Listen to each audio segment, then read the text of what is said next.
सर्दियों में खांसी जुकाम काफ़ी आम सी बात है, लेकिन अब नहीं, क्योंकि इसे हम बनाएंगे रेयर शहद से। शहद शहद को आयुर्वेद शास्त्र में शौद्र के नाम से जाना जाता है और हम इसे हनी के नाम से जानते हैं। तो चलिए बात करते हैं इसके आयुर्वेदिक वर्णन के बारे में। तो आयुर्वेद में आचार्य वाग्भट और आचार्य चरक ने अष्टांग हृदय और चरक सूत्र स्थान में 27 चैप्टर में शौद्र के बारे में यानी कि शहद के बारे में बताया है। बात करें इसके गुणों की, तो जो शहद होता है उसका रस यानी कि इसका स्वाद मधुर होता है और अनुरस यानी कि मीठा होने के साथ साथ ये थोड़ा कषैला भी स्वाद होता है।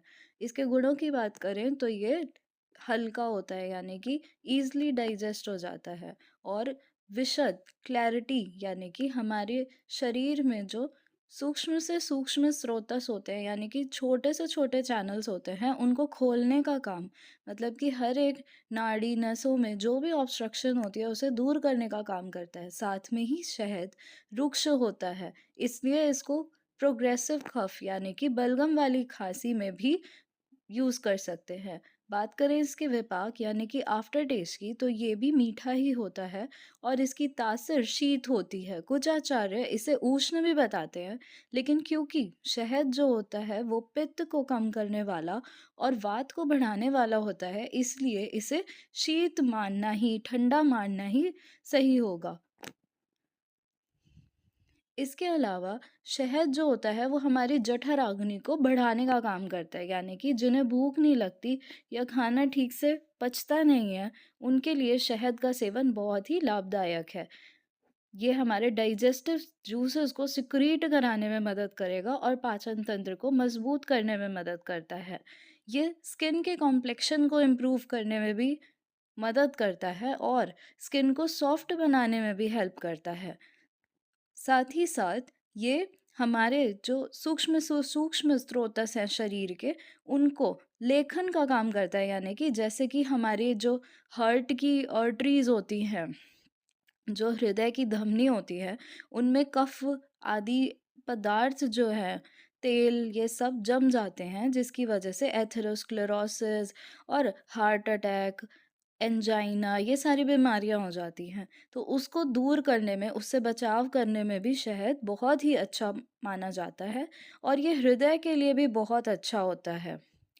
साथ ही साथ ये वुंड हीलिंग में बहुत अच्छा वर्क करता है, यानी कि अगर कोई घाव होता है तो उसको एंटीबैक्टीरियल, एंटीफंगल, एंटीवायरल प्रॉपर्टीज से एंटीसेप्टिक का वर्क करके उसको जल्दी से भरने में मदद करता है।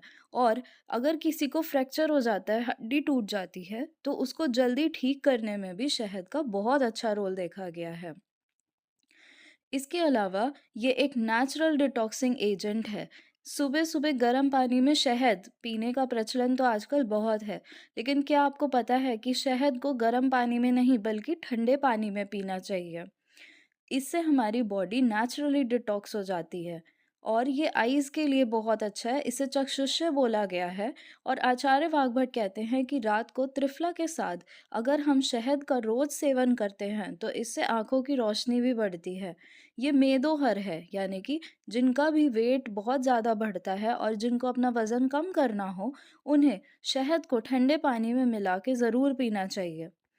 ये वॉमिटिंग को भी रोकने में मदद करता है और जिनको बहुत ही ज़्यादा प्यास लगती है, उस बीमारी में भी बहुत ज़्यादा मुँह सूखना, उसमें भी ये बहुत ही मददगार है।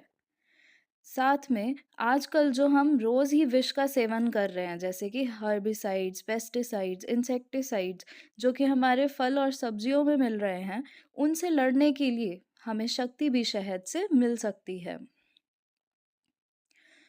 शहद के सेवन से हिचकी को भी दूर किया जा सकता है और ब्लीडिंग डिसऑर्डर्स यानी कि नक्सीनी आना या शरीर के किसी भी अंग से बिना किसी कारण के अगर खून जाता है तो उसको रोकने में शहद बहुत ही मददगार साबित हो सकता है।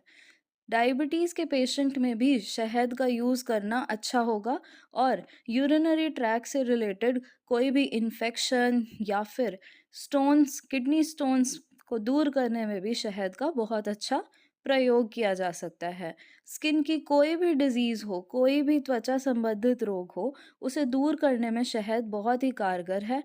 और जैसे बच्चों के पेट में कीड़े हो जाते हैं, जिनसे उनकी हाइट अच्छे से नहीं बढ़ पाती, तो उसको दूर करने के लिए भी हमें शहद का प्रयोग करना चाहिए। वॉमिटिंग को रोकने के साथ-साथ ये डायरिया यानी कि लूज़ मोशन को रोकने में भी हेल्प करता है, और खाँसी में, खासकर बलगम वाली खाँसी को ठीक करने में, और श्वास के रोगियों में यानी कि अस्थमा, सीओपीडी ऐसे पेशेंट्स में भी शहद का प्रयोग बहुत ही लाभदायक माना जाता है। अब आयुर्वेद में 4 प्रकार के शहद का वर्णन मिलता है: माक्षिक, भ्रामर, शौद्र और पैतिक। इन सब को कौन-सी मधुमक्खी से इन्हें कलेक्ट किया जाता है, उसके आधार पर इन्हें अलग-अलग टाइप का बताया है। साथ ही साथ इनका कलर, उसके बेसिस पे भी इनको अलग-अलग डिवाइड किया गया है। इन सभी में सबसे अच्छा शहद जो है वो माक्षिक माना जाता है। ये है शहद के कलर्स। अब हमें इस बात का ज़रूर ध्यान रखना है कि शहद भले ही बहुत सारे गुणों से भरपूर है, लेकिन अगर हम इसे गर्म पानी से ले लेते हैं, तो ये खुद भी एक पॉइज़न की तरह हमारे लिए घातक हो सकता है। तो हमेशा ध्यान रखें कि शहद को कभी भी गर्म पानी के साथ सेवन ना करें। अब हम चलते हैं मॉडर्न साइंस की तरफ, तो ये है उन आर्टिकल्स का रेफ़रेंस। अब क्लिनिकल स्टडीज में ये पाया गया है कि शहद जो होता है वो बैक्टीरिया को दूर करने में, स्पेशली स्ट्रेप्टोकोकस ऑरियस नाम के एक बैक्टीरिया पे इसका बहुत ही अच्छा इफेक्ट देखा गया है। ये एंटीबायोटिक और एंटीसेप्टिक का वर्क करता है। तो अगर आपको कभी भी कोई भी घाव हो जाता है, कहीं कट जाती है अगर आपकी त्वचा, तो उस पे आप कुछ ना हो तो शहद लगा के भी शहद का असर देख सकते हैं। ये घाव को भरने में तो मदद करता ही है, साथ ही साथ उसको इन्फेक्टेड होने से भी रोकता है।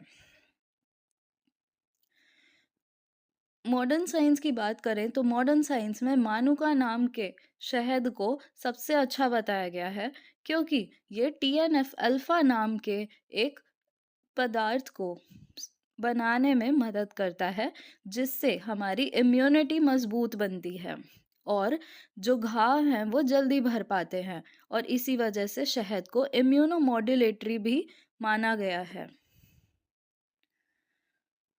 शहद जो है, अगर उसका सेवन आप रोज़ करते हैं तो पेप्टिक अल्सर और गैस्ट्राइटिस जैसी बीमारियों से भी लड़ने में हमें मदद मिलती है। ये बात मॉडर्न साइंस की रिसर्च में पाई गई है। शहद के सेवन से जो हमारी आंतों की डीजेनरेटेड म्यूकोसा है, उसको जल्दी घाव भरने में मदद मिलती है, और नए सेल्स, नए टिश्यूज जल्दी ग्रो करते हैं। इसलिए ये एक एंटी इन्फ्लेमेटरी एजेंट की तरह भी काम करता है। शहद के अंदर फ्लेवोनॉइड्स, पॉलीफिनॉल्स नाम के पदार्थ पाए जाते हैं जो एंटीऑक्सीडेंट का वर्क करते हैं। पॉलीफिनॉल्स जो शहद में मिलते हैं, वो हमारी इम्यूनिटी को भी बढ़ाते हैं, और शहद को आप जिस भी चीज़ के साथ यूज़ करेंगे, उसकी गुणवत्ता को ये दुगना कर देता है। मॉडर्न साइंस की एक स्टडी में ये देखा गया है कि शहद को रिटोनाविर, आर्बिडोल, क्लोरोक्वीन, एजिथ्रोमाइसिन नाम की दवाओं के साथ जब दिया गया, तो उनका असर दुगना हो गया, और जो रोगी थे, जो पेशेंट थे, वो जल्दी ठीक हो पाए।